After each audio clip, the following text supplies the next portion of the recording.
For tracking your workouts, pad and pen works just fine. If you don't mind carrying around a wad of paper that's seasoned and soggy from the last 100 pages worth of sweat, and that's assuming you don't leave it at home, which I did like 30% of the time. So just like calculators, Thomas guides, and in-person pickup lines, your phone has made handheld pen and paper tracking of workouts a thing of yesterday. Now, modern day functionality of these things has blown past just punching in exercises, sets, and reps. Now your phone can actually help inform your training decisions. It can give you a current 1 rep max estimate, alert you when you've hit a new PR, and give detailed graphs of progress over time, along with allowing you to share and trade workouts on social media at the touch of a button. It does not get easier than this. So I'm going to show you the biggest free fitness training apps in 2024. The first one up, we have FitNote. FitNote has a ton of positive reviews. It's kind of a bare bones fitness tracker that is definitely cool being the ugly cheerleader, which might be a bonus for some people. Now, the interface is minimal, but I still found it a little bit counterintuitive. You see me get stuck here trying to punch in numerous sets on my first go around. Over a couple of days, I found myself inadvertently exiting out of the app because I wasn't quite sure which button to hit to get to the screen I wanted. Now, that's not to say any of this is complicated. It really isn't. It's just like switching game controllers. It's a matter of time spent on the interface, but it might be grating for some people. FitNotes has a rudimentary database of exercises, but doesn't really have any other extra information about those exercises like some of the other apps might have.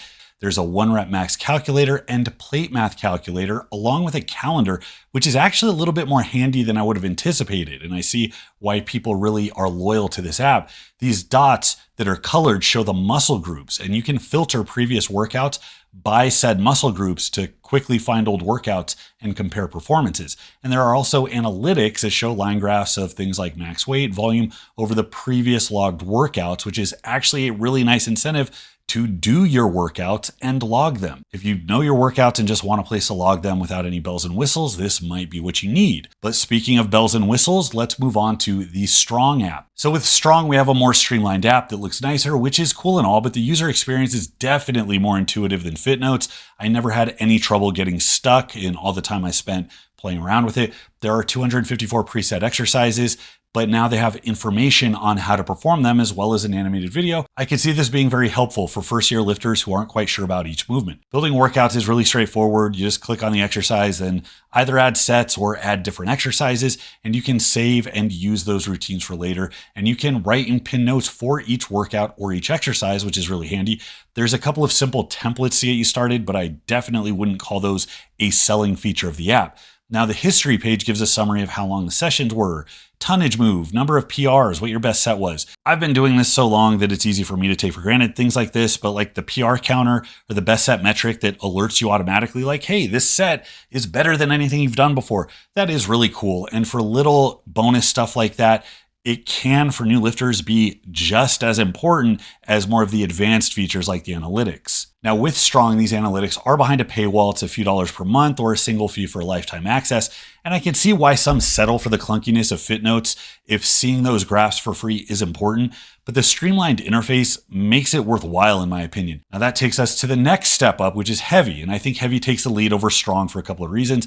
The interface and intuitiveness of Hevy is similar to Strong, but the report is that Hevy has a lot more active development going on, where Strong has been somewhat stagnant for a while. That means that current features are being expanded upon and new ones are always being added. The free version of Hevy might limit some people. You can only use the exercise library along with a limit of 7 extra customized exercises, and you only have 4 saved workout slots. But if you want saved exercises and workouts for more days per week or to jump back and forth to different programs, you do have to upgrade. Hevy also has a unique social media feature integrated directly into the app where you can share stats from your workout. It's like having all the gym accounts from Instagram built right into your training tracker. I'm not going to give an opinion on this one way or the other because I could see how it's cool and it's a unique draw, but I also said that about social media in general 15 years ago.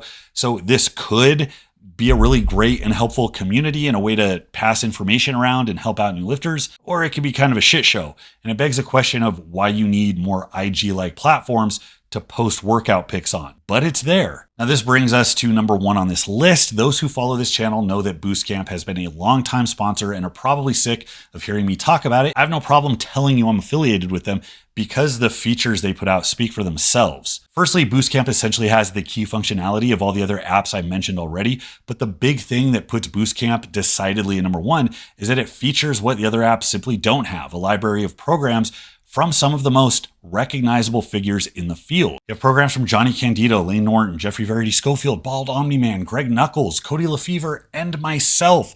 And many of these programs you'll only find on the app, and it ranges from bodyweight and calisthenic to hypertrophy to powerlifting to general fitness. And there's also staples like 531, GZCL, and starting strength. And there are also a handful of premium programs like my Full Styrker Strongman program that are for diehards or for fans of the influencers who want to show their support. Those are really just bonuses that give people the option to level up if they so choose.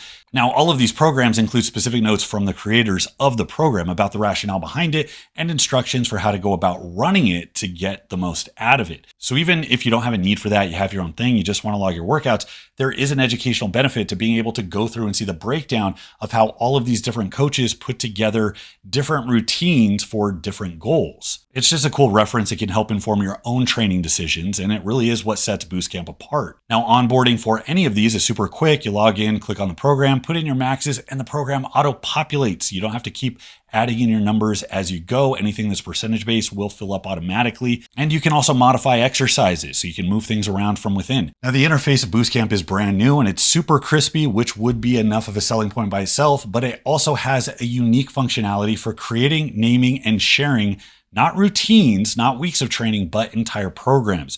You can give it a cool name, you can give it a thumbnail, choose how many weeks it is, you can write a full description, and then you can post it on the app for everybody to see and onboard onto themselves. So where the Discovery tab on Hevy is kind of generic social media gym posting, the Discovery tab on Boostcamp leads you to other user-generated programs, and you can post yours up there as well. And in addition to that, it has essentially all the features that we've seen before as far as being able to easily choose exercises, create new workouts, update programs, copy weeks, change them around. There's the workout timer to limit excessive intraset texting. There's the 1-rep max calculator I mentioned that automatically provides your current strength level based on your most recent sets. And there's a plate math calculator, so you don't have to stress out guessing about how many 10s, 5s, and 2.5s you need to throw on the bar. And of course, what would an app be without analytics? They're here, they're very powerful, allowing you to see what's under the hood of whatever program you run as you go through it. But having the visuals to compare weeks and months of training so you can obviously see when you have big weeks and when you have small ones, it makes it so obvious what your next step should be, what your recovery is going to be like. So hopefully this has been a cool introduction into some of the functionality your phone has in keeping you on track and making those goals in 2024 become a reality. I gave my bias. Boostcamp has a lot of cool functionality, but all of these apps are loved by the people that use them. So click the link below, check any one of them out. Thank you so much for watching, guys. Leave questions and comments below. Until next time, this is Bromley. I'll see you.